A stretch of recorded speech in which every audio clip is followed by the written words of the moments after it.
using these far out visions as a way to test your assumptions about today.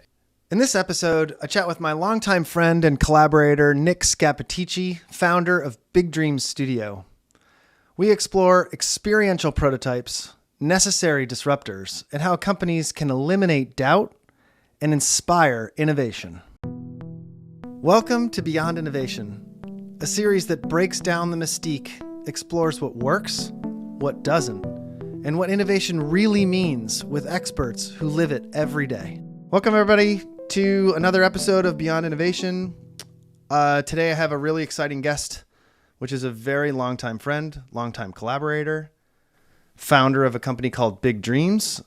His name is Nick Scappaticci, and his company and my company have worked together on all sorts of really exciting projects, and I'm looking forward to having this conversation, one we've been planning for a long time, one we've had over drinks, which we thought about doing today because it is a Friday, and decided that might not be good for our audience. And welcome. It might actually be very good for your audience. It might be good. So why don't you give us a little intro on you, and then we've got a really exciting topic that I'm looking forward to getting into. Great. Yeah. So thanks for inviting me here. So the design that I practice is what is referred to as experience design. And this mode of design has allowed me to work across multiple industries, different corners of the world. And through this kind of probably 20 plus years of doing this, I've kind of worked in helping organizations build new business models, design conversations, create new products, systems, services, installations, exhibitions. It really kind of brought us to lots of different challenges. But I think, through the kind of education that I had at RISD, through that, I think there's another part to this, which is really kind of an ability to explore uncertainty pretty directly in the work that we do. And, but in order to communicate that complexity in an engaging and kind of tangible way, and I think this is the kind of fundamentals of the practice of experience design. It's really making experiences tangible for people. But maybe it's also because, I have this background in theater, and I was really obsessed with comic books, and I'm, the work that I do on a daily basis at Big Dreams is really about finding ways for people and design and business to come together. And from that from building methods around that, people grow from those. And so the experience design that we practice is really about these outcomes and creating outcomes. So the experience design that we practice is really about human outcomes. And so we use this approach to innovate with businesses through investigating their vision, developing new strategies, road mapping, and really to kind of all to help that organization grow and change in some fundamental way. And so Big Dreams is really, we've been focusing Big Dreams on exploring this kind of multi-channel way that experiences can come around. And so we for many years, we thought of experiences being a kind of singular moment, a kind of moment where, a memory might be created, where there might be some sort of visceral change that happens. But we recognize that experiences unfold over time, and that we're working at Big Dreams to kind of think about how to kind of tap into the multi-channel way in which organizations have to communicate their brand, and in that kind of thinking about the dynamics of the audiences that are going to engage. And so, while maybe a traditional product design track might be about thinking about the end customer's experiences, we are thinking about other stakeholders, investors, people upstream and people downstream, and really kind of showcasing that brand throughout the kind of complexity of the audiences that a brand is trying to communicate with. Sounds a little like what we practice with systems approach to product and services and software. It's just done in a space that's more storytelling instead of in the goods you sell. It's the way you sell them. Right. So one of our shared needs in business, and one of our shared desires in practice, is to be able to test these ideas in a way that is not, that doesn't trap the team in a pathway that is expensive, complex, and challenging to recover from, but teaches them clearly, teaches is the wrong word, allows them to learn from them in a way that benefits them. And we've started this conversation around this notion of experiential prototyping. And we come at it from one side and you come at it from another. So give us a sense of, let's just paint an overview picture for people of what experiential prototyping means. So you take a stab, then I'll take a stab.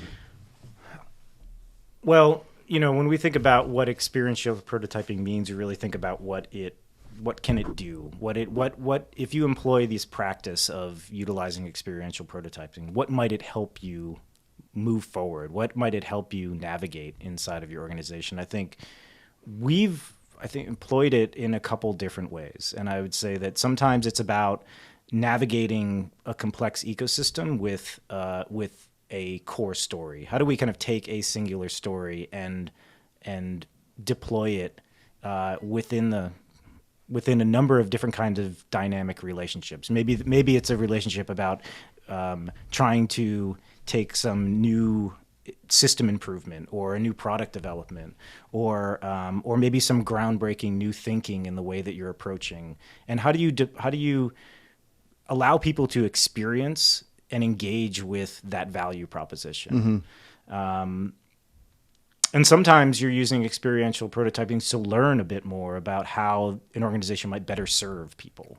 We might we might create a new improvement and create a kind of environment, immerse people in how that improvement might, become a kind of tangible, a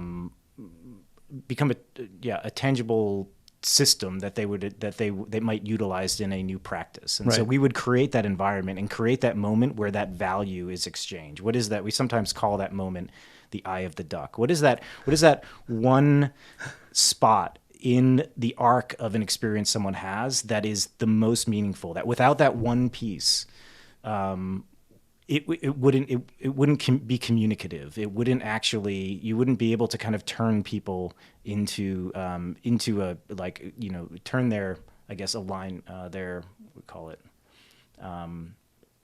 create an affinity, right, with that user. And then a lot of times it's really just about articulating a vision, really just kind of showcasing a value. So you experience that as a team, as a organization, as a group of partners. So let's just dig in a little bit onto the prototyping side of this. Sure.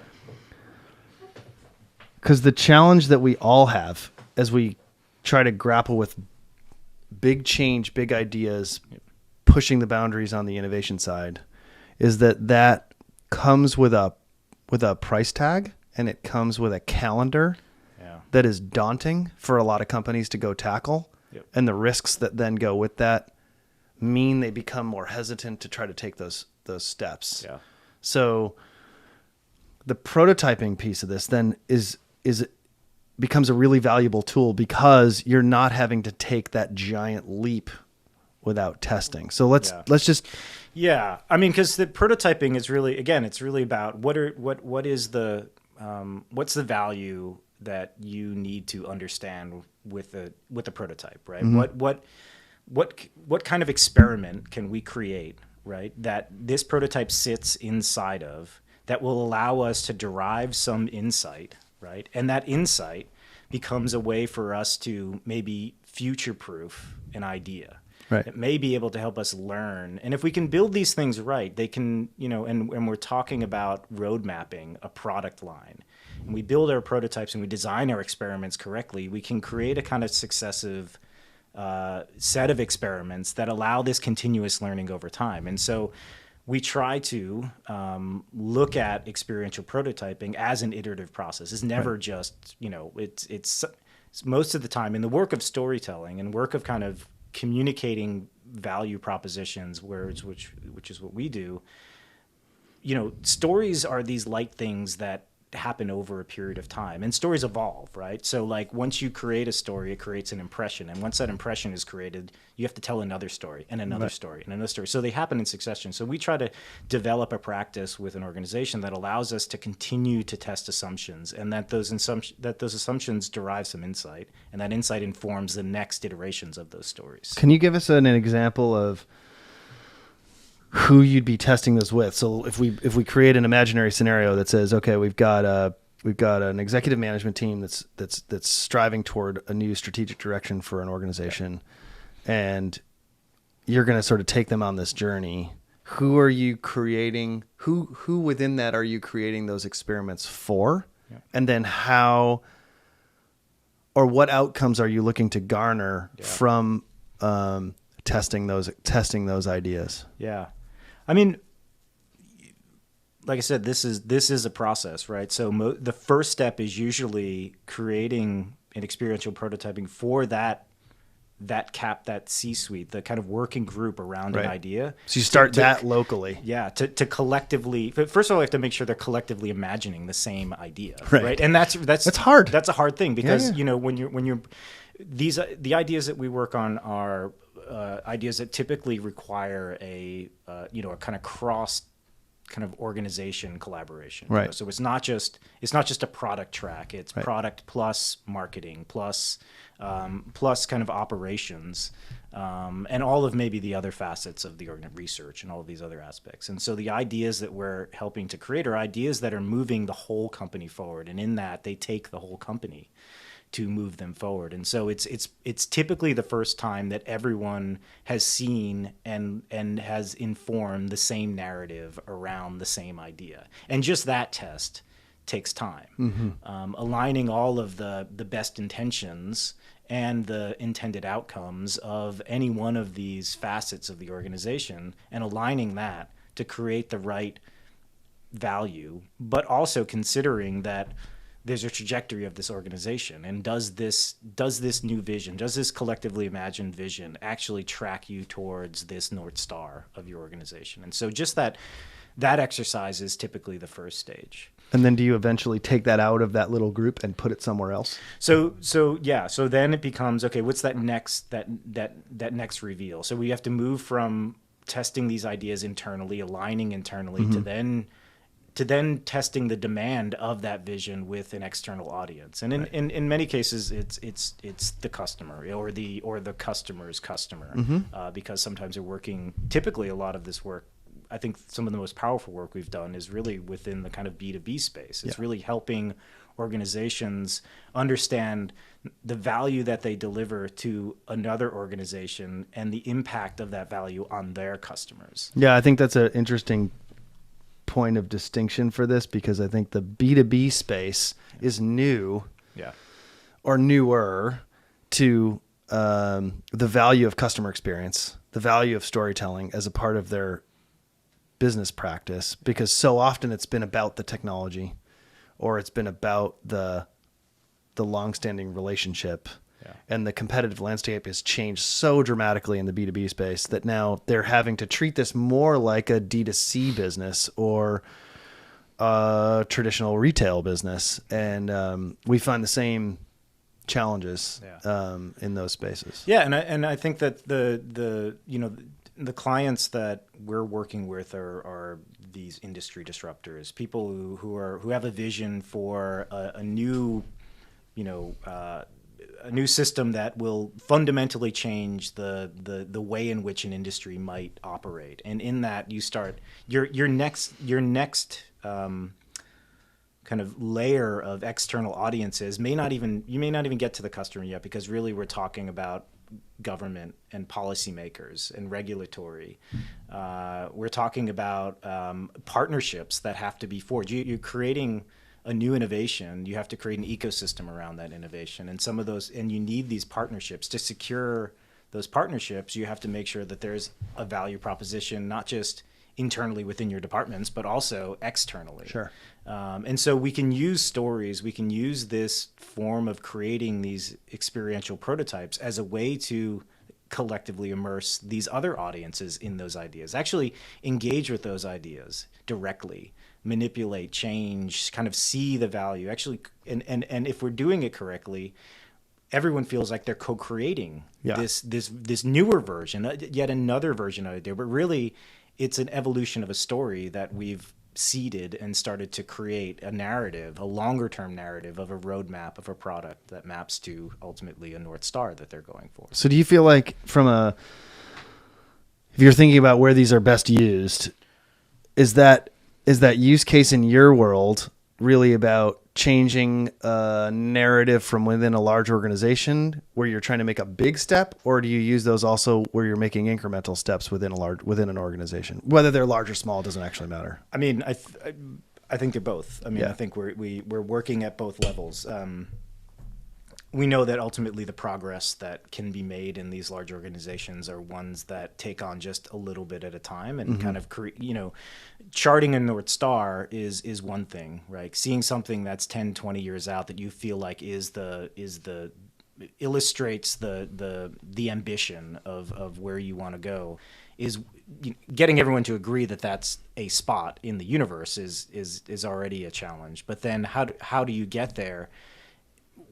Typically you're pointed in not just a couple degrees off. I mean, we're talking about, many degrees off. And so in order to make that shift while still maintaining your core business, while still entertaining maybe these new and emerging other ideas that are coming out, trying to find a way to tack back towards that North Star correctly might actually take a couple little incremental moves. And the insight that comes from doing that is what is the whole universe is actually shifting as you're doing that, because that North Star starts to you're developing lessons through that maneuvering that help you actually, I think, maybe even dial in that ambition to a more realistic thing, because we're taking these future versions, and what we're trying to do is move something to reality as quickly as possible. Right. And I think in our process, we believe that we really have to, in order to break maybe some of the fundamental, I don't want to say bureaucratic, but really it sometimes is it's just a kind of it's this I think innovation in this space in most corporations have, I think, one thing in common, which is like doubt. Right. And what we try to do is alleviate that doubt by incrementally testing smaller versions of the idea to slowly release them from this fear that what they could do next might be wrong. Right. What they could do next is learn something else. Right. And we try to keep the cadence towards learning, and that learning gets us closer to where we want to be. And that's an excellent way to put it. And it's a really interesting parallel to the way that the product world's been doing this for forever, right? Like you want to go make the next great widget. You don't just put it into production. You build version after version after version. You learn. But in the strategy side, in the storytelling side, in the marketing side, this idea of testing ideas is way newer, and it's way more foreign. And I think having a defined process that incrementally takes people down this journey so that they end up somewhere totally new is fascinating. Yeah. And I want to talk a little bit about embodiments of this, because this can feel really lofty. Yeah. Like, we're going to test ideas and we're going to build experiences, but like, what the heck does that mean? Yeah. And so let's try to bring this right down to sort of practical terms and give us some definitions or some ideas for how you guys have created experiential prototypes and how those are embodied, and what others can do to sort of walk the same path that you guys have already started walking or have been walking now for 20 years. Yeah. We're fortunate to have worked on really large versions of this. Yeah. Really kind of scaled out versions that, I think almost to me fortunately it's been more than once in my career that I've been able to do. You've done a lot of them. At a lot of scale. Yeah. And it's because of that I think we see the impact of using these far out visions as a way to test your assumptions about today. That's the basic concept. Right. It doesn't actually matter how far out you're going, how big you're going, how much money you put towards it, because none of those things equate to learning. Like they're not like you put more, you reach further out into the future, or you fund it with more capital, that you're going to learn more from it. It's really about really understanding the questioning and the doubt that you have about your ideas, and where that doubt is coming from. And so, like on a very light scale, right, we can talk about kind of the pre-communication work that an organization might have to do if in the startup space you're trying to figure out the best way to launch your business.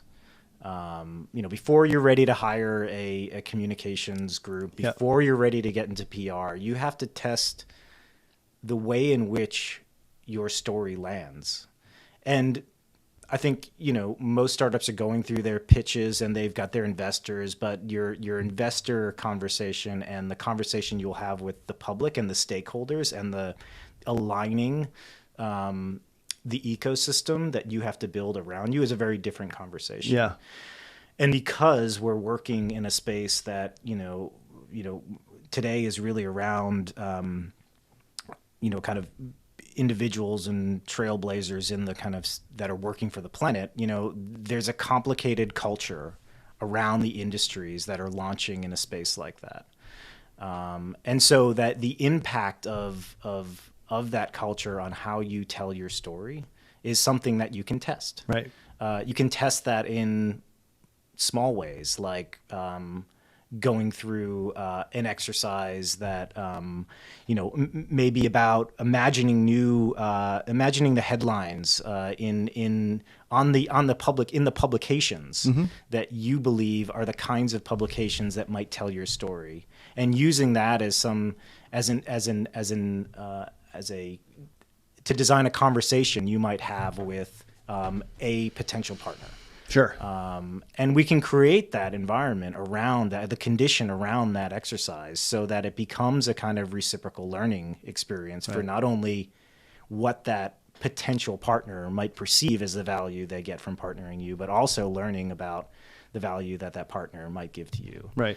And so that's a very small, lightweight way to do it. But then we kind of res that up. We say that, okay, now let's look at where might people engage with your launch story. How might that unfold? Is it in things like a website? Is it in video format? Do you have to educate your customer about the science behind what you're doing before you can point at the technology that solves the fundamental problem that you're looking for? Right.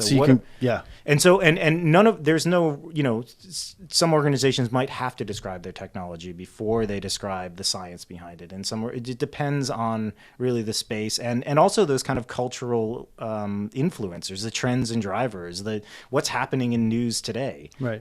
What is driving that coverage around carbon removal, and like who are the players in that space? We really try to kind of go deep and really try to paint a map of the world in which the company will exist within, and then how that world might change once they exist. Right. And we use stories as a way to test how you might want to be perceived, or how you will be perceived. And then we can use that as a way to strategize. Right. And so if we're picking embodiments and we're talking about, just in the beginning here, we're talking about language. Yeah. And then that moves into visuals. Yep. And then that moves into something else more complicated. And with each stair step, you can get more and more experiential. And the stuff that we've collaborated on, I'm thinking specifically about the stuff that's been done for governments. Yep. Where those were, if you think about governmental scale of projects, where we're talking about how to make change in government, which is very costly, very time consuming, despite the fact that we might look at the budgets of the projects that we were working on, which were millions of dollars, and they look like big spends. In the context of government, spending a couple $1 million to bring thousands of people together to all experience a future is cheap. It's cheap, yeah. And fast. Yep. And meaningful. And very And meaningful. and because we're allowing people to step inside a story about themselves, Right. and about how the world will exist around them. And when you place people inside of stories, when you make them sometimes the center of that story, when they can engage actively in and have some agency to navigate the space in which you create around them, well, then they start to relate to that material in a different way. And then the conversations and the dialogues that emerge from that experience can become much more meaningful, can become much more targeted. You can solicit learnings from that in a completely different way than maybe a PowerPoint might do. Right. While a PowerPoint and that method of maybe talking and allowing people to absorb people when you're trying to get them to decide on something, it's typically emotions, Right. that need to be present in order for any individual to align with one thing or the other. And so we're we're playing with that tension between the emotions, soliciting those emotions to get them to get the audiences to really feel the impact. Can I pick one specific example that I know because we worked on, because you worked on, which is the healthcare app that we built, which was fully imaginary, which had an literal immersive massaging chair as a part of the healthcare experience, and a digital healthcare provider that you engaged with. And just sort of talk us through, because I wasn't there when it was presented. I was there when it was being developed. You were there when it was being presented, and I'm just curious to hear the reaction to that, because that is a test, right? Like, if you built a future of healthcare, and that future included a docent who's digital, a physical environment that provides you with care. We imagined that space, and you could literally walk into it, sit in the chair, and talk to the docent, and it was all fake. Yeah. and give us a sense of, like, how did people react to that, and what was learned from that through that experience? Yeah. Well, good ideas are kind of, are always developing, right? If you craft them correctly. And I think what you're describing is one of those things. There was assumptions. We have assumptions made about how technology might help aid, help to medicate, mediate, evaluate our health position. And we also have lots of assumptions about virtual assistants and how empathetic they can feel, how connected we can be to them. And the experience we went through, and that particular kind of moment in the journey was one of 3 moments, and it alone wouldn't be able to do what we like. Just creating that one room that talked about that specific dynamic around a caretaker and the individual wouldn't be enough without a comparison. And so we created 3 of these rooms, and it was really about the distance and the closeness that could be created between an individual and a caretaker, and actually going through a process of even reversing that, where you start by caring for, then you become equals, and then it is caring for you. And what we were trying to understand is the comfort level of the audience to those relationships. We chose to create a kind of fully immersive environment that was both physical and virtual. We used projection. We created a kind of room because we needed to create a sense of realism. We couldn't, because these ideas were seemingly pretty far out there. because there is you could evaluate these on, well, is this technically going to work? We weren't focusing on that. What we're really focusing on is this relationship and how could we effectively illustrate it in a tangible way. And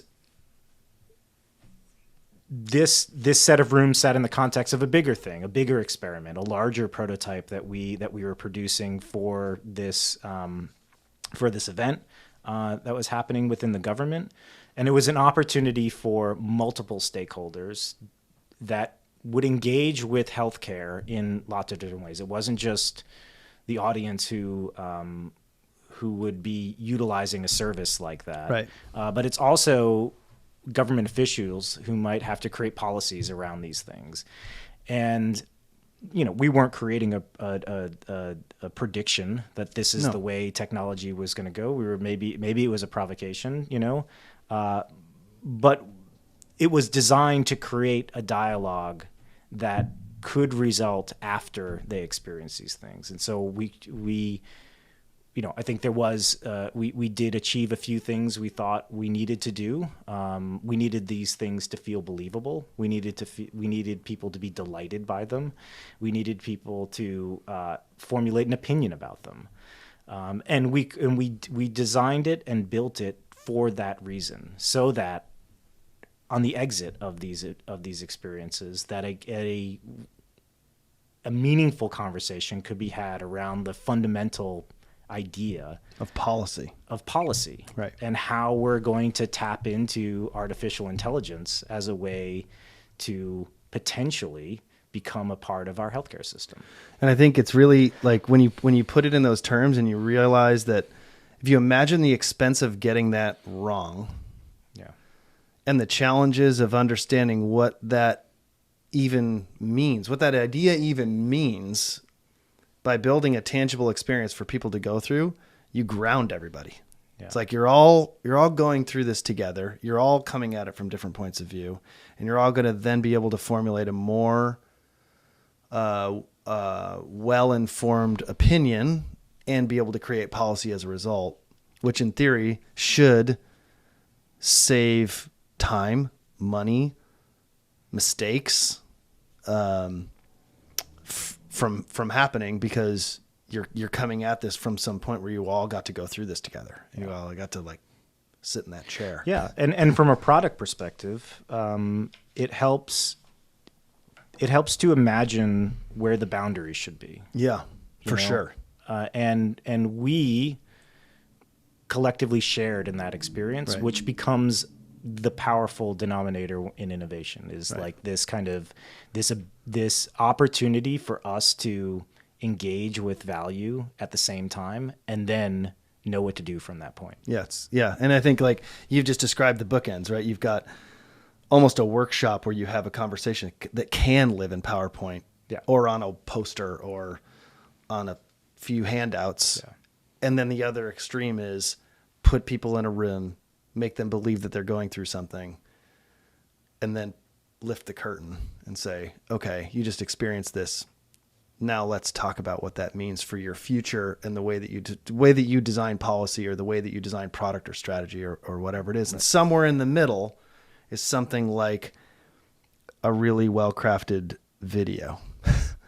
Yeah. That's like, yeah, it's a medium lift. Yeah. You build a great video and you can use movie magic to pretend like all kinds of future things are happening that aren't actually happening. Yeah. And you put that in front of a bunch of people and say, wouldn't it be cool if this was your future? Yeah. And they go, but also in the middle are other kinds of, multimedia type things. Absolutely. Like Absolutely. Software prototypes sit in the middle of that. Yep. Landing pages, software prototypes, all of those, exactly. all because they're low lifts in comparison to the full deployment of a full product or a full strategy or a full shift in position. Yeah. And I think the key ingredient there is that what we built for that event allowed people to truly understand what was possible. It didn't have to exist. We just gave them enough. It filled enough of their senses for them to go, "Oh, this would be great.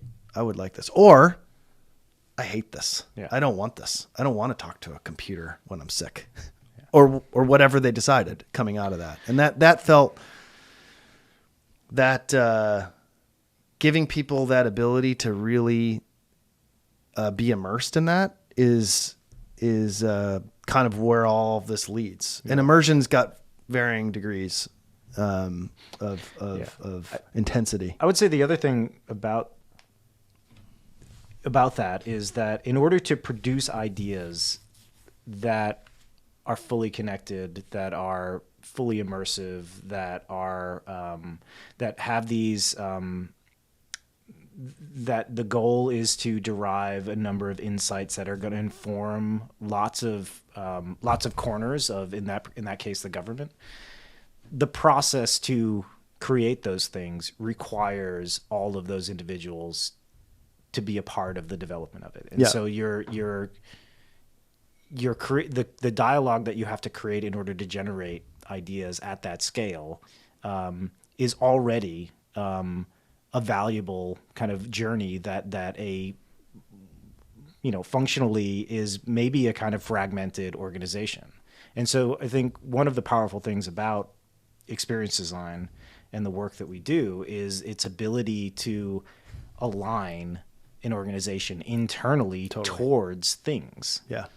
Yeah. I mean, how many times have we all been in a conversation where CEO says one thing, COO says something else, CMO says a third thing, and they're all sitting at the same table. And like somebody has to point out like, hey, you all just said 3 different things. Yeah. So like, which one is it? And by taking somebody through an experience, whatever that experience may be, whether that's a piece of paper, a digital experience, a physical experience, or some combination therein, it does require this focus of vision where everybody's moving in the same pathway. Otherwise you end up, it gets exposed in a really short period of time through these experiences and these prototypes. Which is why they're really fun to create. They're really challenging. Yeah. But they are really fun to create. Yeah. And they're fun because, and I think in our work, the uniqueness comes from the dynamic of the group that has to come together, right. and I think for the many years I've been practicing design, I think the greatest fulfillment has come in like the kind of cross-sector, cross-discipline collaborations. Yeah. Because there becomes the power of that is all of a sudden you're building things that tap into multiple senses at the same time. Right. That can be educational and entertainment, that you can immerse people in ideas, but you could also make them kind of absorb that knowledge. And the dynamicness of the experiences that we create it creates that visceral piece that is sometimes often missing from just words on a page in a PowerPoint. This idea of having to charrette an idea for real and say, okay, I mean, you can take these right into like sales processes, like putting it into a deck versus creating something that somebody can use, even if it's not fully baked, to drive a conversation from a sales perspective is an experiential prototype that is valuable both to the person in sales and to the person who has to manage sales. Yeah. And because they both have to work through the same role playing and they have all of this ability to tie together people who otherwise are just looking at a PowerPoint. Yeah. And so give us a sense of where you see this moving to over the course of the next 5 to 10 years as we navigate emerging technologies that in some cases are kind of scary, and scary in a helpful way, scary sometimes in an actually scary way. And how you sort of see experiential prototype being able to help support organizations of all sizes and all types to navigate the complexities of what we're facing over the next, say, 5. We don't have to go out 20 years, 5 years even. like where you feel there's opportunities here. I mean, I think every organization looks to innovation for the same thing. How do we change? How do we change, but not risk anything? You know, how do we do that really well? And I think kind of storytelling within innovation is a way that, you know, kind of helps us communicate new ideas, system improvements, this groundbreaking thinking in a way that's really light and that travels. Yeah. And most importantly, I think scales really easily. If we and it can become tangible. They can be used to learn from someone, learn from a new audience. And so I can see the opportunities in these spaces, these necessary disruptors that are going to be required to change not only the way in which an industry might fundamentally work, but also change people's behaviors. There's going to be, we've already seen a number of them. We're going to continue to see them. The most important problems of our time, there's a clock to them right now. And I think that we have to move quickly. And because of the complications of the technology, because of the years out it might take, we look at things like energy. We look at things like anything in the kind of climate tech space. Most of them are not going to be ready tomorrow. But what's also not ready for these things tomorrow is the customers, the audience, and the audience. Yeah. And we have this opportunity to use stories as a way to align those audiences towards what might be best for humanity and might be best for our planet. And so I think we have an important role at Big Dreams to help these organizations test their narratives, figure out compelling ways for people to engage with those narratives, and turn those narratives into tangible expressions of their brand. Right. Yeah, that's well put. Well, this was great.